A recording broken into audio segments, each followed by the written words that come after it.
اعوذ باللہ من الشیطان الرجیم بسم اللہ الرحمن الرحیم ولا تحسبن الذین قتلوا فی سبیل اللہ اموات بل احیاء عند ربهم یرزقون۔ درود السلام ہو شہداء پر، درود السلام ہو شہدائے سرزمین پر، اور ہمارا درود السلام ہو ان نوجوان شہیدوں پر اور نوجوان شہیدوں پر جنہوں نے جوانی قربان کر کے ایک ہدف کو حاصل کر دیا۔ واقعاً شہادت ایک عظیم درجہ ہے، جیسے رسول اللہ نے فرمایا کہ ہر درجے کے اوپر ایک درجہ ہے، وہ شہادت سب سے عظیم درجہ ہے۔ شہید قاسم علی جو علمدار توری پہ بھی مشہور ہے، اور ان کے آپ نے سنا ہوگا ایک دلیر نوجوان تھے جو تقریباً 25 سال کے تھے۔ 1998 میں پیدا ہو گئے تھے، وہ 2023 میں شہید ہو گئے مقبل کے مقام پر۔ ایک اٹیک میں ان کو شہید کیا گیا۔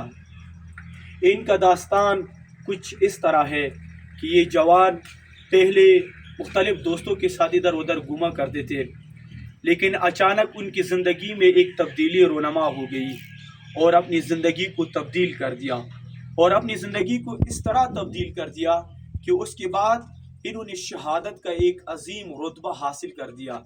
واقعاً شہادت کا موت ان کو مل جاتا ہے جو عاشق خدا ہو جاتا ہے۔ شہید قاسم علی شاید کسی اور کا پہلے محبت ان کے دل میں ہو، لیکن بعد میں وہ عاشق زینب بن گئے، بعد میں وہ عاشق فاطمہ بن گئے، اور اس کے بعد شہید قاسم کی زندگی تبدیل ہو گئی اور جوانی میں ہی ان کو شہادت نصیب ہو گئی۔ یہ 25 سالہ خوبصورت جوان قاسم علی واقعاً پورے پراچنار کے ایک دڑکنوں میں ایک رونق ہے، اور پراچنار کے شہداؤں میں سے شہید قاسم کا نام ایک نمایاں نظر آتا ہے۔ شہداء بہت سارے ہیں پراچنار کے، لیکن قاسم کی شہادت نے سب کو اس قدر حیران و غمگین کر دیا کہ سارے آج تک غمگین ہے اس کے غم میں، اور شہید قاسم کا نام ہر کسی کے لبوں پر ہے۔ شہید قاسم کا ذکر ہر کوئی کرتا ہے، اور ان کی شجاعت و غیرت اور ان کی خوبصورت چہرہ سب سے نمایاں نظر آتا ہے۔ شہید قاسم ایک خوش نصیب انسان تھے جنہوں نے علی اکبر علیہ السلام کی سیرت پہ چلتے ہوئے اپنی جوانی کو قربان کر دیا۔